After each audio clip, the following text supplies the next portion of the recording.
Bonjour chers élèves, bonjour chers apprenants.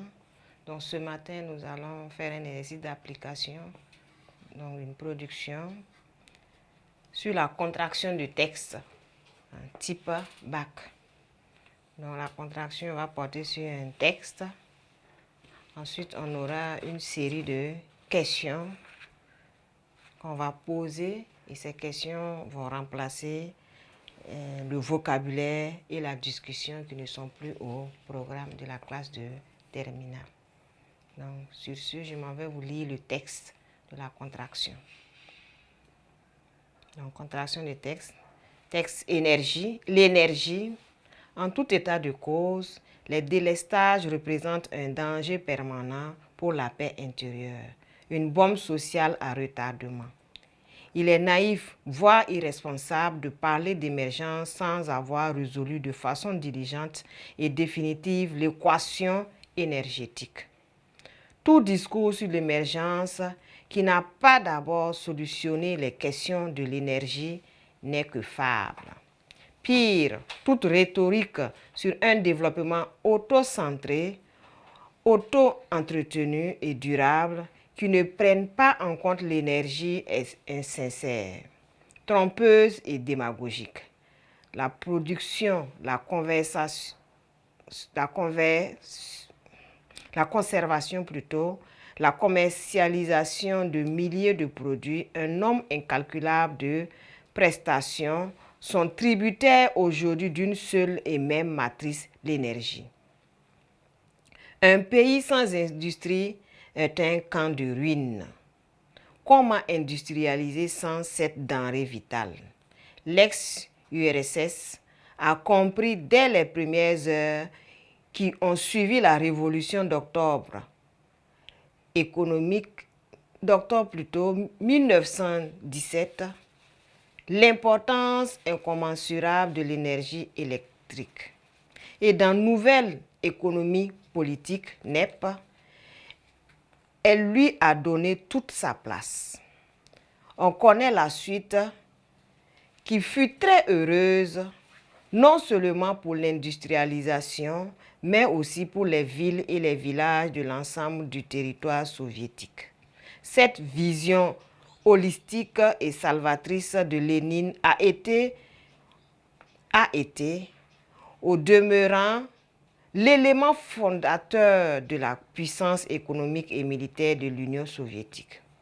C'est dire que l'énergie apparaît de plus en plus aujourd'hui comme l'un des facteurs irréfutables du développement économique et social. On comprend dès lors qu'il y avait aujourd'hui une option de plus en plus marquée de nos chefs par le soleil, cet astre qui, sur instruction des dieux, nous livre chaque jour gratuitement de l'énergie pour notre vie et pour nos activités sur la Terre. L'énergie solaire est donc une grande idée et le dire est la lapalissade. Est une lapalissade. Et comme on le sait, une grande idée appelle pour sa mise en œuvre de grands sacrifices, parmi lesquels une ferme volonté politique et des investissements conséquents. Les hommes ne font jamais rien de bon que par nécessité, disait Nicolas Machiavel. L'énergie solaire étant aujourd'hui plus que jamais une nécessité et face au délestage inopiné et prolongé qui font lentement mais sûrement le lit de leur disgrâce, les gouvernants africains doivent impérativement dévancer l'iguane dans l'eau. En prenant des mesures hardies et irréversibles en faveur de ce nouveau sésame qui a par ailleurs l'avantage d'être propre et de n'avoir aucun pouvoir d'agression sur l'environnement. On attend donc que ceux qui conçoivent et dirigent les politiques de développement s'immergent profondément dans l'énergie solaire, comme du reste dans l'énergie éolienne, qui ne demande elle aussi qu'à être honorée par les dirigeants africains. L'avènement d'une économie verte toujours plus forte et plus prometteuse, est aussi à ce prix. Si les gouvernants assument cette responsabilité avec conviction, ils enverront toutes les inductions heureuses portées de tous, c'est susciter et diversifier des comportements économiques jusque dans les villages où l'écolier n'apprendra plus ses leçons à la lueur du bois de chauffe allumé par sa mère pour la cuisine. C'est alors qu'on verra croître, entre autres, le pouvoir du pagne, c'est-à-dire celui de la femme africaine dont l'implication dans l'économie rurale est déjà trop forte. Que l'on vulgarise l'énergie solaire partout au sein de la communauté rurale et l'on verra le réveil généralisé des campagnes africaines. Elle donnera un coup sur le réveil de toutes les énergies assoupies. Les femmes, cette autre moitié du ciel, renforceront leur position de tracteur de l'économie rurale.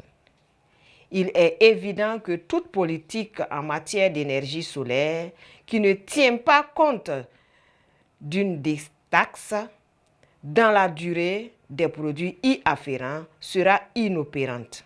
L'État a l'obligation régalienne d'accompagner les opérations de ce secteur par des actions concrètes de facilitation. Donc, consigne, question. Tu décides de partager le point de vue de Bourema Sigé Jérémie sur ce problème énergétique du continent africain en faisant le résumé de ce texte. 1.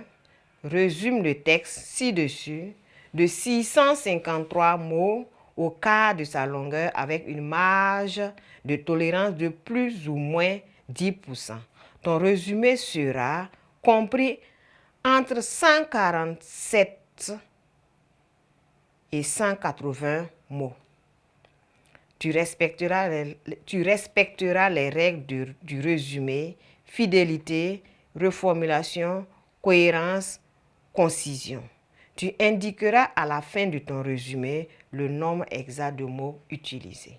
Donc, question 1. Qui est le personnage principal dans l'aventure ambiguë de Cheikh Hamidou Kane? Question 2.